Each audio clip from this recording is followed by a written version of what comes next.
Here we go. It's been a while. Hey everyone, welcome back to the channel today. We are back to doing some how-tos, and I have a brand new one for you today. You ever wonder how people create their YouTube thumbnails? Well, I want to show you today how I create mine. And I've been having a lot of fun with the new ones I've created lately. I've done a few with the last two videos that I've done and my how-to videos. So let's check it out. I want to get right into it, and don't forget to like and subscribe the video if you like this one, and hit that little notification bell. That way you'll get notified the next time I have a brand new video. Let's get into this one. So I wanted to show you today how I actually create these thumbnails, and it's super simple and it's super easy. Everybody can do this, and if you want to use this for your Instagram or for your Facebook or just to create some cool fun photos, these are two apps that I would definitely suggest.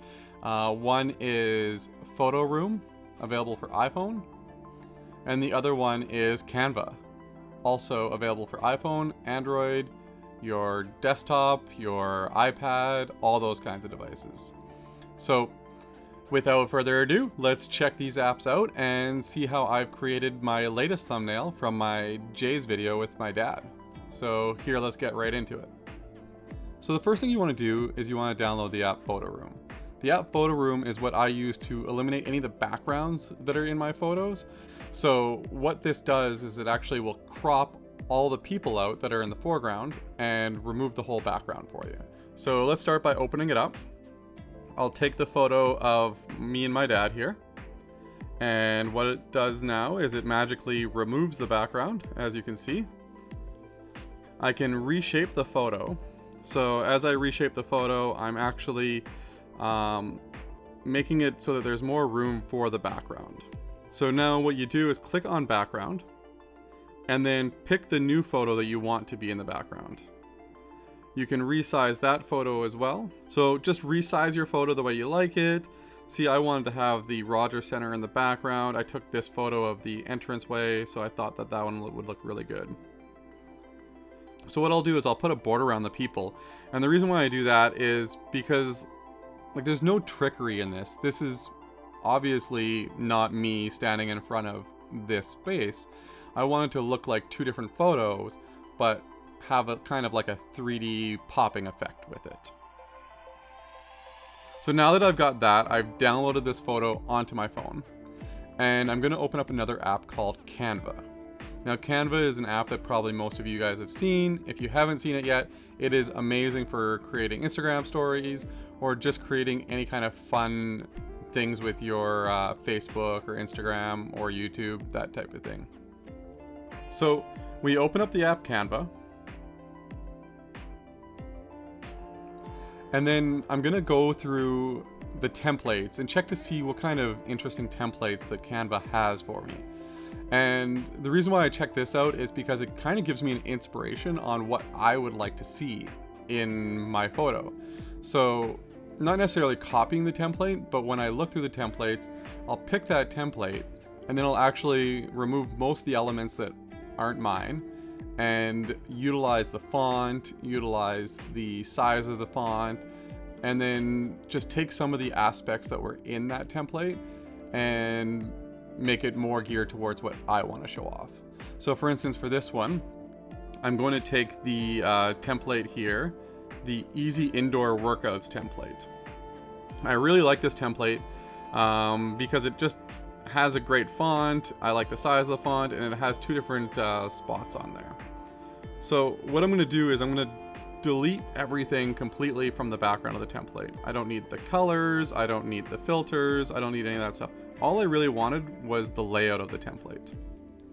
So once I've deleted all of that, I can now just overlay the words that I want to have on there.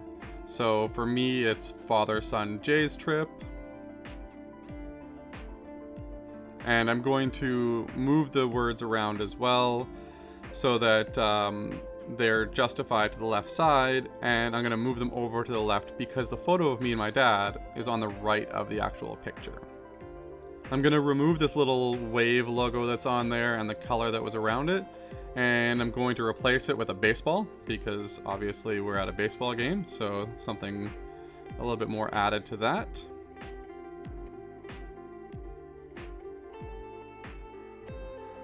And now that I've got the template all done, I'm gonna add my photo in. So I'm gonna go into my camera roll, pick the photo that is of me and my dad, and now I'm going to resize that photo. And what you're gonna notice is that the photo is gonna be in front of everything. So all you gotta do is click on position, and then you wanna position it to the back.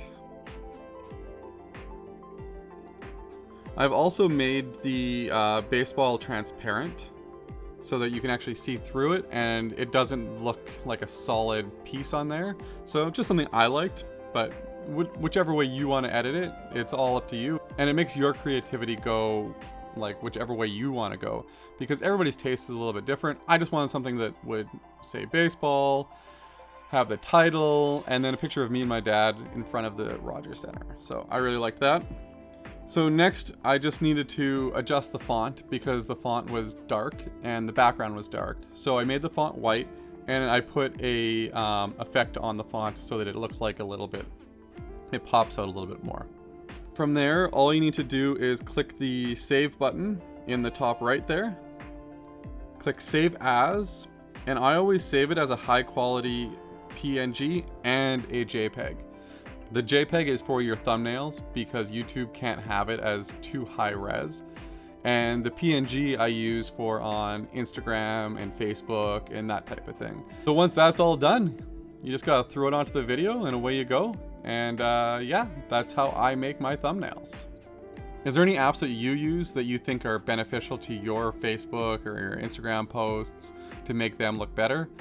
I love PhotoRoom because I can do some cool things. I create some memes. For our baseball team in the summertime, I created some fun magazine covers that after we won our championship for one of our teams, I started sending out magazine covers for people with PhotoRoom.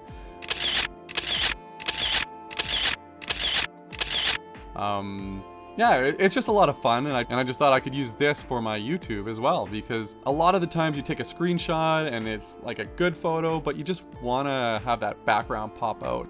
As you can see, I actually used one on this picture right here.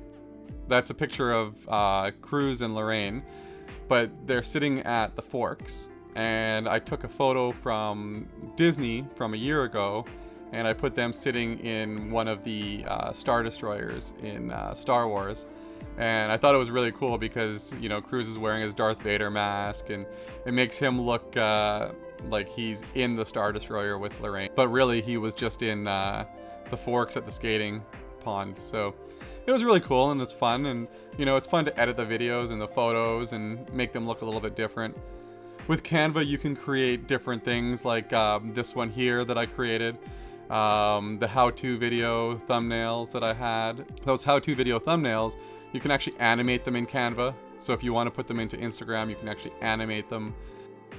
There's a lot of different things that you can do with this, and if you want to, I would definitely suggest checking out Canva. It's a lot easier on your computer if you're learning it for the first time, but once you get used to it, you can throw it on your phone, you can do it right on your device, and you can post it right from there. So yeah, check these out.